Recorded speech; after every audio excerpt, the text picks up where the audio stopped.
Keeping it real with Kenny. Hello, beautiful people out there. Welcome, welcome, welcome, welcome. I know it's been a while. I welcome you and I thank you all for all those that has watched my previous episodes. Thank you very much. Much appreciated. So we're back now on a different topic entirely. And for those joining us for the first time, I'll just do a brief introduction about myself, okay? I am Kenny Adeyemo and I'm one of the pastors at the Sanctuary of the Holy Spirit. Now, Sanctuary of the Holy Spirit, it's a Bible-driven, Spirit-led Christian church dedicated to making its members and you lovely people out there better off.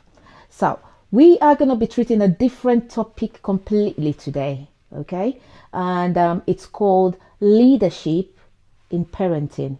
I've got a lovely sister here in the house today, and she will be explaining and expatiate more on that topic, okay? After the session, if you've got any questions at all about parenting, feel free, drop a comment in the comment section. You could call me. There's an email on the screen right now. There's a telephone number there. You could call me anytime, okay? And I've got some questions from previous episodes. People have been, giving good feedbacks about our previous episodes. So with your feedback from you lovely people out there, we all can make this world a better place to live in. And that encourages me more to do more episodes and to invite more expertise on this podcast. Please, if you've not subscribed, if you've not hit that like button, if you've not commented, please do that. We're diving straight into today's episode. Now, I've got Miss Chioma in today's episode and she will be leading us in the topic of parents as leadership. Ladies and gentlemen, join me as we welcome Miss Chioma. You are welcome. Thank you very much for having me here today. Thank you so much for coming. And let's not waste time. We're going to dive straight into today's topic. Okay, let's do it. Yeah. Okay, so I've got a question for you. The first question. Yeah. When exactly do you take up the role of a leadership? Okay, so when we think about parenting as leadership, Okay. it actually begins right at the beginning. I think for some parents, it actually begins when they start to think about, when they get married and they're thinking about children. So, and also when they then become pregnant, because at that moment you're thinking of things to protect your child.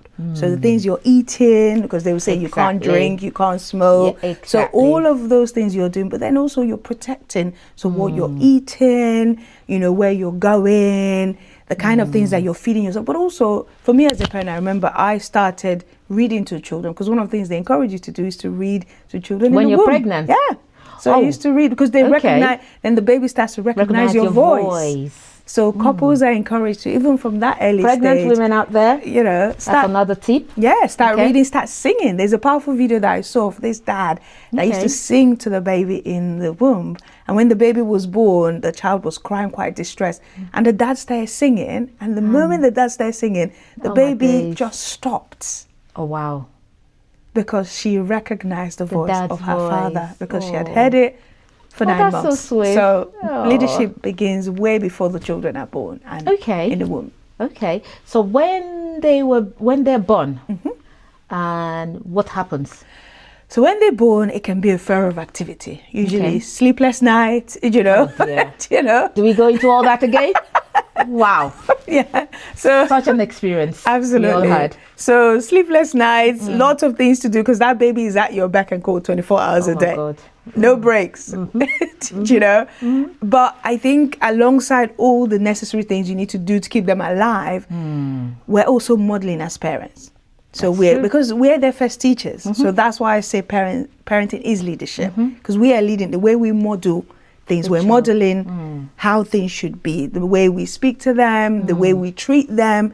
They learn how they should be treated. The things we say to them. Because I know some parents abuse their children, speak negatively to them. And that's what that child remembers. They remember your voice far beyond anything. If the parent is saying, you're a useless child, that's what they remember.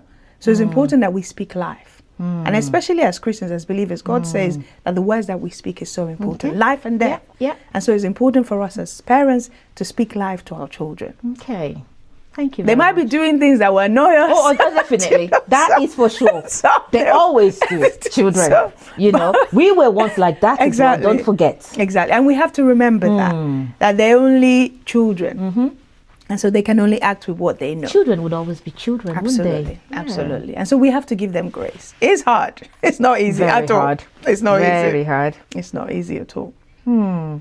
Because by the time you give back to them, and then you try to nurture them from the womb, when they were born, as a toddler, when they start working, taking that very first step, absolutely, you have to follow them everywhere they go. You do. You don't want them to put their hand in fire. Oh, you don't want them in They always do that. Or in the socket, in the plugs, or in the toilet, or the washing machine, pressing all the buttons, or wanting to climb inside. Goodness me, parenting is hard. It's hard, and there is no manual out there. There is no manual out there, but it's the most rewarding, though. It is the most rewarding. Oh, bless. It's the most rewarding. A big shout out to all our parents out there. Yes, you're doing a good job. Well done, parents. Well done. Because it's not easy, but well done.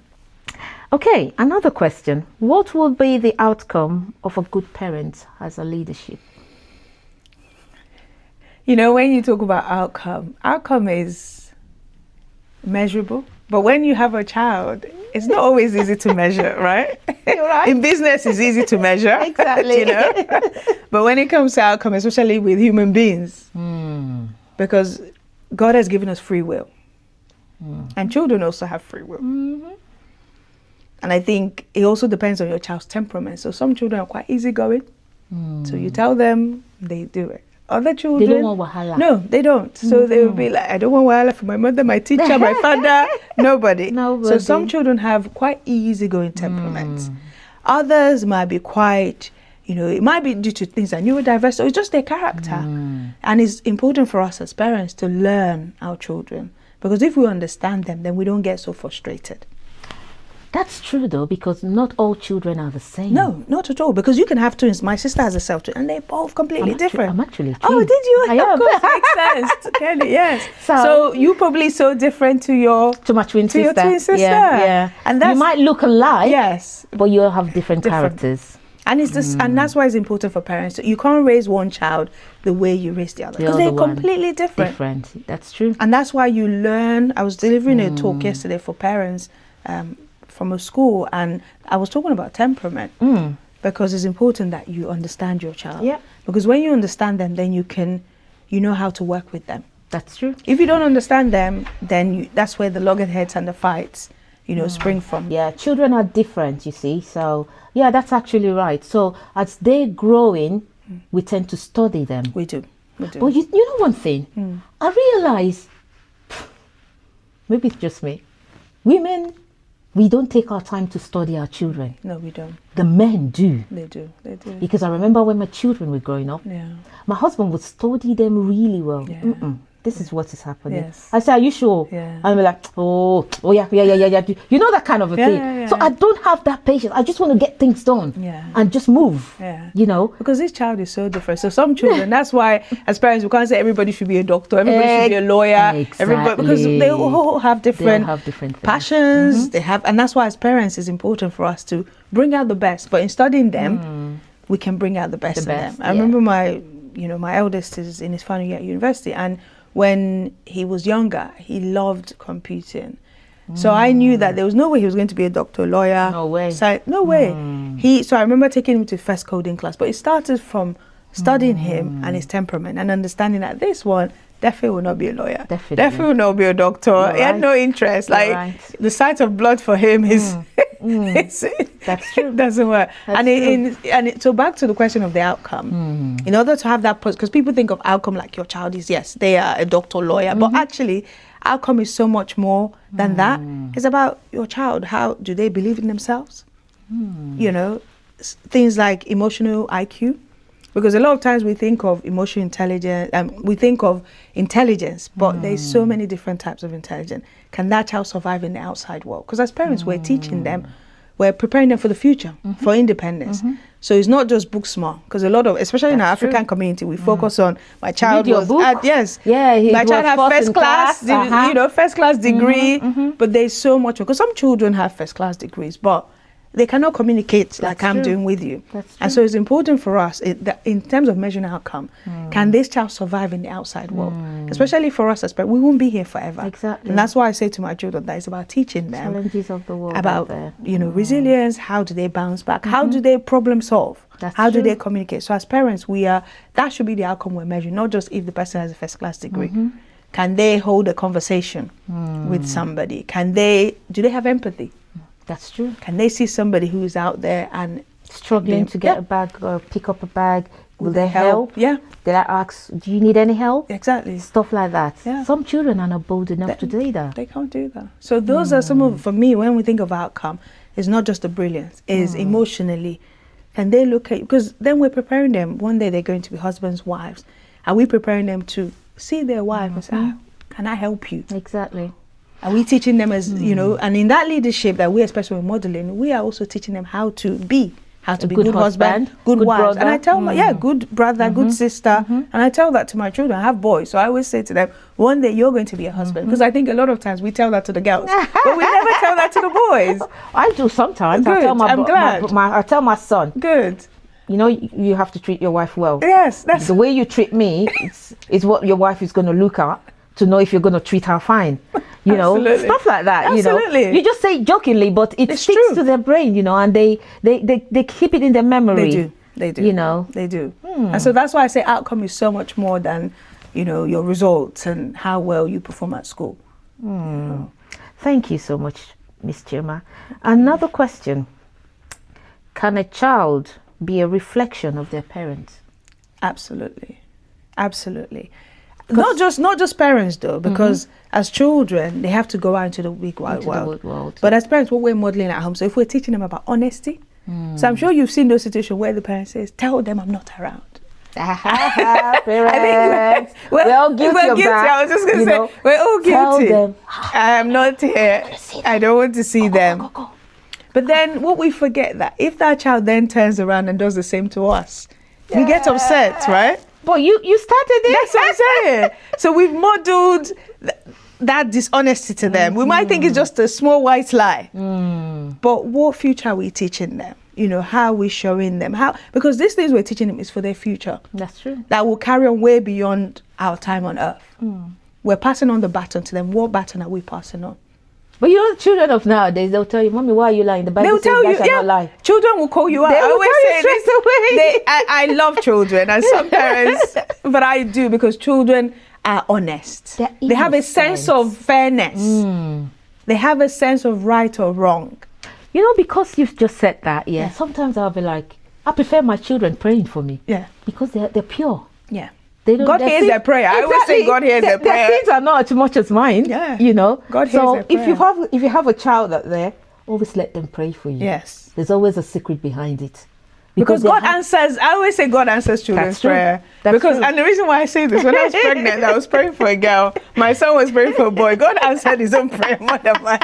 So I said, he wanted a brother, not a sister. Exactly. I said I wanted a guy. He said no. I said, God, you heard his prayer. Okay, fine. You know, God has cheating, no. So God really does hear. I mean, even in the Bible, it talks about it, doesn't it? Like in the story where the disciples were trying to chase the children away, and he said, don't chase them, let them come to me. And so God loves children. He loves the innocence. That's why when as parents we don't even treat our children well, it grieves God as well. I know. It grieves God. You know, he's also said in the Bible where he says, if you humble yourself like a little child. Yeah, absolutely. So for God to have used a little child as an example, that's a lot of meaning to that. Absolutely. God loves children. I always say God loves children. So I think he says that the angels, the children have angels, and he says, wouldn't it be better that a thing was around your neck than to take children away from God? So really, God loves children. And as parents, we have to remember that. And it's hard raising children, so it can be overwhelming for parents, but we have to remind ourselves. And that's what I say to parents, that they won't stay little for so long. I mean, when they're little, it's hard. But as the time comes, as they get older, it becomes a lot easier. we parents, we used to say, thank God. They're older now. My child is getting, they're older now, they're in the university. But Yes. the job has just begun. It's a different kind of job, but you're still a parent. I know. You're still, because you have to check in. I mean, like this week we've heard the stuff about meningitis. My son is at the university that, Kent. So as parents, like you said, your work is a different kind of work. But they still need you. No, definitely. You still have to keep on lecturing them. Yeah. Encouraging them. Let them know the reality Reminding. don't just leave them because No, you think they're grown. No. They still need you because need you. they appreciate your advice more now. Yeah, when they need they're you older. more. Because people say, you're right. Because people say, they go to secondary school and they don't. But that's when they need you even more. Because secondary school, they're so vulnerable. Because they're going through puberty, they're going through all the hormones. They want to belong. Peer pressure is a big thing. So I work with a lot of young people over the years, over the last 21 years. And I always say to parents, they need you more in that stage because there are people waiting outside to groom them. We've had cases, and I don't know if you've seen some of them on the news, young boys who have been groomed from the school gate. And that's why as parents, we have to know what's going on for our children. If your child is coming home with trainers that you haven't bought for them, as a parent, you shouldn't be celebrating that because where are they getting that money from? You're asking questions. But if you're too busy and you don't have time, and I know it's busy here in the UK because we don't get help, but I always say to parents, even if you spend 30 minutes a day with them, it makes, over the course of the week, that's 30 times, even 5. If you do, that's an hour and 50 minutes, So that quality time, children remember it more than anything else. That's true. And then when they get older, then they want to spend time with you because they remember the time that you spent with them. You know what made me laugh? Go on, tell me. When you're saying spending quality time with them, yeah? We African children, parents, and daddy. Oh yeah, come here. Yes. What did you do? The way you... It's true. It's so true. The way you shout at that child, your attitude itself, the child will just disengage. Yeah, they will just climb up. They won't say anything to you anymore. They'll be like, I've not even said anything. Look at the way you are. If I tell you, you're going to scream down the hall. You're going to bring down this roof. True. So they prefer telling someone out there. They do. And that's why we as parents, this is again back to what I was saying about modeling, that we get them used to the way we talk to them. We get them used to listening to them. Because sometimes we feel we know more than them and we don't want to listen. And we don't want to listen. These children know a lot. They know a lot. I always say they're clever. I mean, from a child, when a child at 2, 3 can say, Mommy, and go to mommy and say, Daddy said this, and 10 parents against each other. I've seen it happen. I always say children are so much more smarter than we give them credit for. Wow. They are so much more smarter. And we need to listen to them. Because if they feel listened at home, they go out there much more boldly. And we see this in our community as parents. We don't encourage that dialogue. We then want them to grow up and then be able to do it. They can't do it because they've never been taught it. But if we teach them at home, and we ask their opinion, we invite them because they're part of the family. We say, you have a say. I'm not saying, yes, your say matters. It matters, but it's not the final say. But we can take you on board. Sometimes you might not agree with it. And we'll say, this thing you said, it's not always true. And it's about them understanding how life works. Because it means when they go into the workplace and their manager is asking them something, because they're used to at home, sharing those opinions, they can do it confidently. But if they're not used to it, and a lot of us, I grew up, children were seen and not heard. A lot of us in African culture, Asian culture. Definitely. So sometimes we want to do that for our children, but we have to realize if we do that, then we don't have a relationship with our children. We then don't develop relationship with them. They will, when they see us coming, they're so scared, they'll just walk away. And so you never know. You'll be wondering, they're going to tell this uncle or this auntie, but me, they didn't even tell me. Why don't they tell me? Because you haven't invested that in that relationship. You've not built. Because relationship is like I think of it like a bank. In the bank you deposit money, then you can take it out. That's it. If you haven't deposited anything in the bank, in your love bank with your child, there's nothing that you're going to take out from them. That's true. Because you've not invested, you've not filled that deposit. But when you invest, you love them, you have conversations with, you spend time with them. That's true. By the time you want something, you have something to draw on. That's true. And then as they get older, they'll be the one advising you. They'll be the one saying, Mommy, have you thought of this perspective? I'm sure this thing you're doing, I remember saying to you that you wouldn't have done it if your children, didn't help you. Honestly, it's all about my husband and my children. Trust me. Yeah. And I've got some lovely people at church as well that supported me. I never knew I would be I would be at the stage. Well done. I'm so proud. I told you when my I saw children, it. they'll be like, no, mommy, no. You know, they've got class. They do. They do things very well. High standard. Exactly. You know. So like what you said as well. Back to the question as well. Yes. I was like, still on the topic of having a relationship with your child. Yeah. So say for example, a daughter approaches the parent. Mother or parent, Mom or dad, when is the best time to get married? And you be like, no, don't think of boys now, or this, that, or it's not time. You know the way the way you say it. Yeah. You think that child is going to come back to you again? No, later. And that's what they say. They say all the time that parents say no boyfriend, no girlfriend. Then at 25, they're like, where's your husband? Exactly. And you're like, how can I have? And that's what a lot of the young people, they say, how can I have a husband? When I came, you didn't talk to me about relationships. You said I shouldn't move with boys. Yes, I shouldn't talk to boys. I shouldn't look at boys. And now you expect me to bring a husband home. How is that possible? And then you start your fasting and prayer again. God, please provide one. And that's why I think that conversation, I mean, I talk to my children all the time about relationships, you know, because we need to talk to them. Because if we don't talk to them, their friends will tell them. And a lot of times the things their friends are saying are not good advice. But because remember what I was saying about the deposit in their account, we've invested in them, we've built relationship, then they can come to us and say, there's a boy talking to me, and you can even advise them. That's true. But if you've build that relationship, that's it, with them, then they can come and tell you. I remember when my eldest told me, there's a girl, and I could I could either have had the African mentality, girls, don't go near girls, or face your books. No. But I said, okay, let's talk about this. What, who is she? And I, got him to think about questions that he's not thinking about. Because I said, this is a normal thing. That's the way God made them. Relationships is normal. God made relationships. I know. But we can make them so scared of it. I remember my mom used to say when she first started her period, her mom said, if you go near boys, you get pregnant. That's it. That's what they say. And so my mom was a tomboy. She said, after that, she stopped hanging out with her brothers. They all wondered what was wrong with her because she just disappeared overnight. She used to play football with them. But because her mom said, if you go near boys, you will get pregnant, she kept away from every boy. The boys were so shocked. And that's why I suppose we have to have that conversation. There's a book by a Christian that actually talks about the body and puberty. Because I think young people, they're curious. They want to... Do you know the name of the book? Oh gosh. I will share the link and then you can put it in the comments. Yeah. For people, because I can't think of it off the... But it was very good because it talks about how God made relationship, how God made sex. Because young people are having this conversation. And as parents, we shy away from it. That's it. But we must not shy. Thinking we don't want our child to know about it yet. No. But trust me, they know. They know more than you. I was going to say the same thing. They know more than you. They know more. So we've got to talk about it. Because some of us as parents, we're scared. But that book was very good because it really said Sarah Smith is her name. Okay. She's a Christian and all about relationships. She breaks it down. She talks about hormones, puberty, period, all those conversations that we can be a bit uneasy to have. It's a good book to help us, to have that conversation. Thank you so much, Miss Chioma.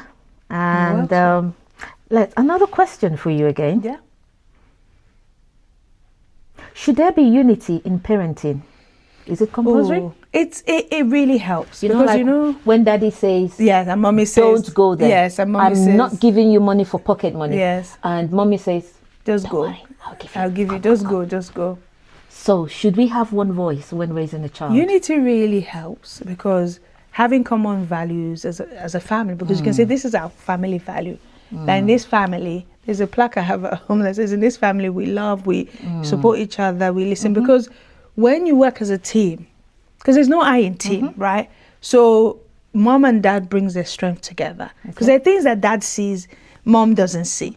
And there are things that mom sees and dad doesn't see either. That's correct. So in working as a team, children are learning about unity. They learn about authority, respect of authority. But also, you can then go to each other later and say, that thing you said wasn't okay. Wasn't okay. And you can talk about it rather than... Because then children, you see, and I see all the time, children will say, Mommy, I know I can go to my mommy is soft and I can twist her arm, or I know I'm daddy's pet, so I can go and twist his arm. So more or less, it's not appropriate arguing in the presence of the children. No. it's about that unity together as a couple. And, okay, later. And I'm saying this because I've been guilty, which is why I'm speaking from my own experience, that I've been guilty of that. But I've learned that in the long term, and for the children's work, because children love routine. Children want to know that they're safe. You know, the Maslow's hierarchy of needs talked about, you know, safety, belonging. Those are a child's first needs over food and water and shelter. That's the first thing. And then the next step is belonging. And so it's important that a child knows they feel safe, because they're like, mommy's got my back, daddy's got my back. Because children they're smart. They will go to mommy and say, daddy said this. They'll go to daddy, mommy said this.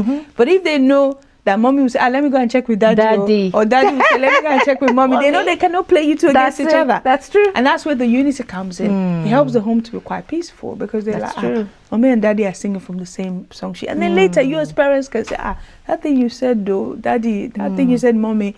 Like, let's see how we can, you know, exactly, and you can work together, because it's that in marriage and relationship, it's about unity. That's true. It's about teamwork. You know, even the Bible says a house divided against itself will fall. So it's important for us to, you know, be united. So important. Thank you so much, Miss Chioma. You're most welcome. So basically, mommies and daddies don't spoil that child. No. One voice. Absolutely. Would mend everything. Okay. Also, I wanted to ask, should parents sacrifice for their children? For the children. Parents. That when I say sacrifice, there are loads of sacrifice. Say, for example, when a child is young, you sacrifice to do, maybe sit at home with the child, or do some part-time job so as to raise the child in a proper way. Because at that very young stage, once you miss it, you can't get it back. Never. And once the child's grown, if you don't bring them up in the right way, it's going to be difficult. Absolutely. So what have you got to say to that? I think sacrifice is definitely parenting. You can't do with sacrifice, because I see people who don't have children and I'm like, they have so much money. They have so much money. Because, you know, and I'm not saying they don't sacrifice, but I think when you have children, from the moment you bring them, you're thinking, and you, okay, how are we going to raise this child? How are we going to save up for the university? How we, you know, and even like you said, careers as well. Because I know I took a part-time job when the boys were little, because I wanted to be at home and present. And then as they go to a certain age, then I was able to go back to full-time work. So I do think that as parents, we do sacrifice. Like I said, we sacrifice our money. We don't have, you know, lots of money sitting, because we've invested. I mean, look at nappy. If you look at even nappy, baby milk, all those things. So that's the sacrifice that you make as parents in investing in this child for the future. But most importantly, I always say as well that as parents, we must never forget that we're just caretakers of our children. That's true. They're ultimately God's children. And all we're doing is, you know, raising them in the way they should go. When they grow up, they won't depart from it. And as a result of that sacrifice, God blesses us, and our lives are a lot richer because of those sacrifices that we make. That's true. I remember, you know, when the children are having exams, it's like we, the parents, are the ones having the exams. Because you can feel their pain.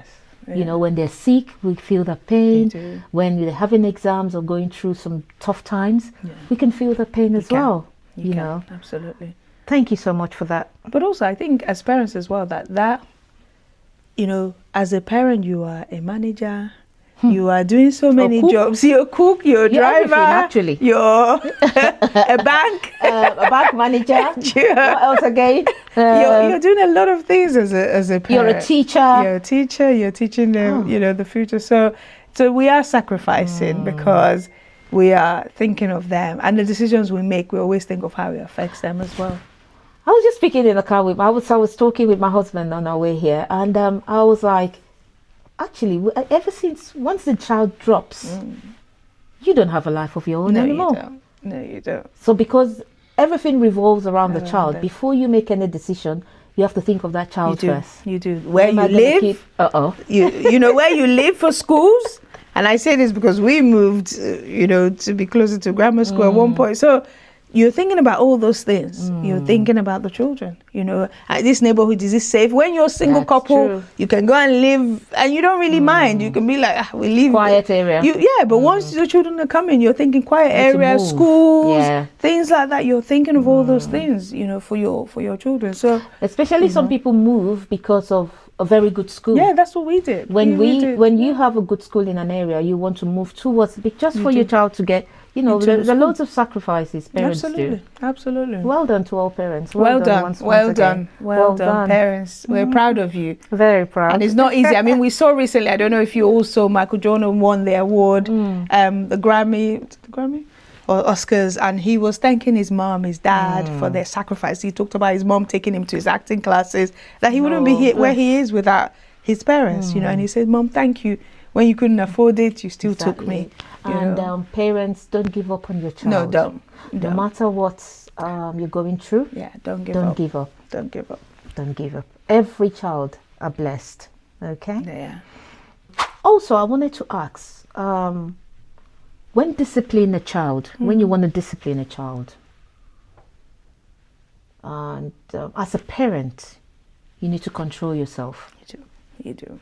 Because when you're annoyed, it's not the best time to discipline a child. Definitely not.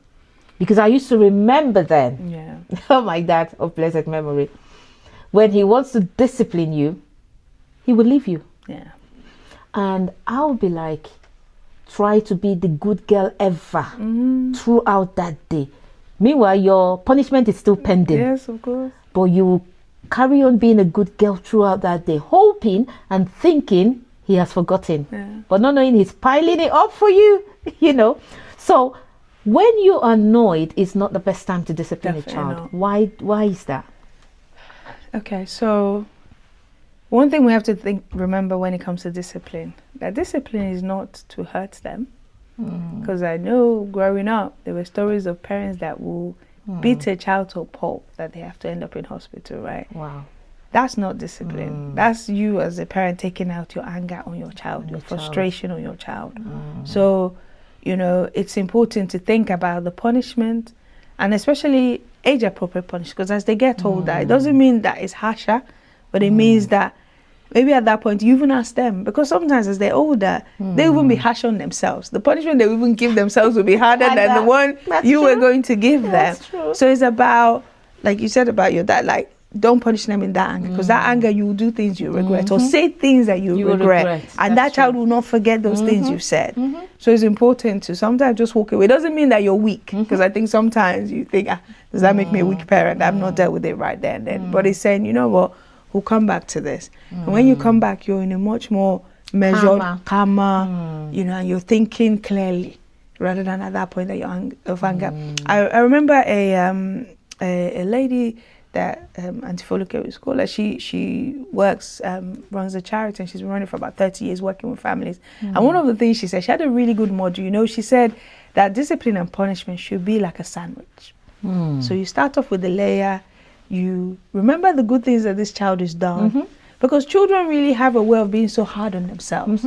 So she said, if you have a sandwich, that's how she calls it. So layer of, this child, you know, you're a good child, I'm proud of you. And then in the middle, you're saying, you did this thing, I didn't like it, but this is the consequence. And then you put the top of that sandwich and say, I am thankful to have you in my life. Because children, their self-esteem, especially in today's world, mental health matters.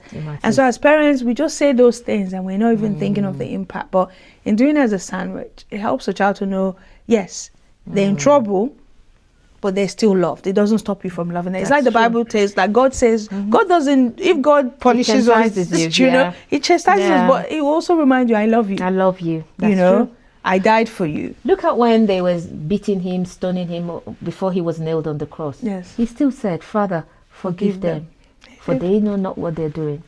He still loves us. So that's how we should be as a parent. As parents, absolutely. We've got to do it in love. And it's hard. But if you do it in love, you're remembering that this, because sometimes I think as parents, we think of today, we're not thinking of the future. But if we're thinking, this child that I'm disciplining today, this discipline is to help them to be better as human beings. That's true. But if we're just thinking of today, then we forget that the day will come when they'll be bigger than you. And stronger than you. And you'll be weak. And you'll be weak. You'll be able to raise your legs or hands. They will be the ones to be in charge. Exactly. So we have to remember. That's why you see that it happens in families where they say, that man was a horrible father to me. I can't wait for him to die. Because they remembered when they were young. When they were young. How they were brutally treated. Yeah. You know, in the name of discipline. And that's why we have to think of, that's why I say, we have to think of we have to have a long-term goal of parenting. That parenting is not just for today, it's for the future. For the future. It's a legacy. We're building on what we have today for the future. For the future. Because the day will come, they'll be bigger, they'll be older, they'll be stronger, they'll be even richer, because that's what we're praying. That's of course. You know? Yeah, yeah. And we don't want them to, at that stage, my father, my mother, they didn't do anything for me, so I'm not doing anything for them. Okay. And also when we're chastising them, we should always, as parents, always let them know the reason why Yes. you're doing it. Yeah, absolutely. There's no point you chastising them. When they ask questions, you shun them off. And you say, don't ask me. Explain don't talk to me. them. Let them know. Because in schools they do it. So I used to work in schools, and one of the things they do in the schools is they say, this is your punishment, and because of this is a consequence of your action. This is your punishment. That child knows. Whereas we're expecting them to be mind readers. They cannot read your mind. And they've even forgotten. They might have even forgotten the thing that they did. And they say, what did I do? And you're like, don't ask me questions. You know what made me laugh? I remember tell me. then when we were young, like teenagers, when you do something wrong, you know, higher education then, the higher education, they tell you to write, I will not do it again, about 600 words. Yes, you know, like those kind of, so for the pain you use in writing those up to 1,000 words or lines. Yes, lines. If you want to do that thing again, you would think twice because you knew what you went through writing all those things. Yes. Does that make sense? And it's sticking, you know, it sticks in your memory that I dare not do this again, or else I'll get a worse punishment. Exactly. Stuff like that. So what basically what I'm saying is, we should let our children know the reason why you're punishing them. And like Miss Chioma said, once you've done the punishment, I'm not saying harsh punishment, you know, they're like, if you don't know the type of punishment to give them, watch the previous episode, Don't Smack That Child. I had a social care worker that came on, Miss Okwe, Emily, and she explained the type of punishment you should give a child, especially for diasporans. Yes. You know, so we have to be careful and stuff like that. You could tell them to sit on the naughty step. Yeah, you could seize their phone for the night. You know, there are different ways you could chastise a child. So, but let them know, and then afterwards, correct them in love. In love. And that's what I was talking about, that sandwich. Remember, because that is that sandwich. That yes, you correct them, and then in love, you're still letting them know that you love them. Okay. Also, I wanted to say, you talked about something about, you know, shaping them for the future. Yes. When they go out there, be able to face challenges and stuff. How does that start? From the home? Let them do things themselves. Don't try and do it for them thinking they're still young. Let them be independent. That starts from the house, It does. from home, isn't it? It absolutely does. So children, I was talking about this yesterday, that leadership for children even starts at home, by us as parents giving them responsibility. You're teaching them leadership. So it's age appropriate. So maybe that 1-year-old, they're picking up their toys. That's the leadership. You're leaving them in charge. Because sometimes as parents, we overprotect. And I say this because I was that parent. Everyone is guilty yes, of that. you know. So raise up your hand if you're guilty. I was definitely guilty. But I learned that if we don't equip them, when they go out into the wild world, they will not be able to be useful to themselves or anybody else. So like my boys, I started teaching them to cook, to bake. Definitely. Because you're teaching them age appropriate responsibility. Of course, you won't tell a 1-year-old to go and cook for you. Definitely. Or to go and bake. But as they get older, you're showing them, okay, it's your job. Like my son he's 14. He's very good at recycling. That's his job. He knows. Even I don't even know what, because we have different colors. He knows all the different, he sorts them, he knows them. And it's about us giving them, because then it instills that leadership in them as well. They feel proud, they've achieved something. That's true. They can feel proud of themselves. It can be dishes, okay? You are in charge of washing the dishes, putting it away. They like being in charge. They do. They do. So you're giving them that leadership qualities. So that's why you're preparing them at home, because they're going to go out. So you see in schools, that's why they become prefects, because they feel that sense of I'm in charge of, I'm the head boy, head girl. Those things are really, really important. So at home, we start off with that. instilling those qualities in them and saying, hey, you are in charge of cooking. So for instance, Mother's Day, my youngest son, he was the one at home. He said, Mom, I'm going to make pancake for you. And he made it from scratch. And then he also made, so what's the best flavor of cookies that you like? And he made me this white chocolate chip cookies from scratch, you know, but that was, I didn't even get involved. I didn't go in the kitchen, but it's about us giving them those responsibilities that are age appropriate that they can do. And they feel a sense of pride. The next day he tried again, it didn't come out so well. So I said to him, what lessons did you learn from this? And he said, Mom, everything's not a lesson. I said, I know, but I want you to start to reflect about life and things that happen. Okay. What didn't go so well with that? He said, it didn't rise. I said, he said, I don't think I put enough baking powder. So in getting him to think about it, next time he bakes or makes cookies, he would have remembered, last time I didn't use enough, so this time I'm going to use enough. And it's teaching children those things as they grow up in the house. Thank you, Miss Chioma. Also, that actually, while you were talking, I was thinking of, children that are less privileged, or they tend to find themselves, being a house helper. Yeah. Or, being raised by the stepmom. Yeah, so they're quite vulnerable. And very vulnerable, and they're being treated really bad. Yeah. And people doing this to those children, you think you're punishing them, but you're shaping their life. Indirectly, they don't know. I don't know. Yeah. Because your children will be in their bedroom doing nothing, and you get the housemates to do all the work from morning till night.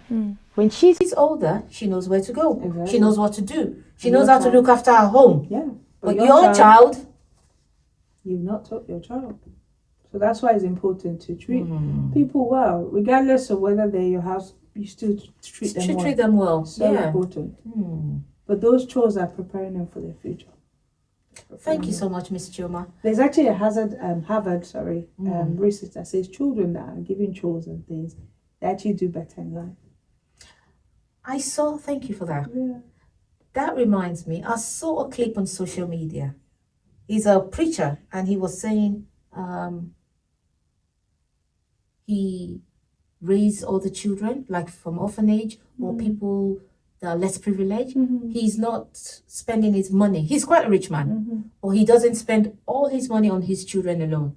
He said, if you do that, prepare for your downfall when you're old, because not all your children would look after you when in an old age. But say, for example, you look after, you give some children scholarship.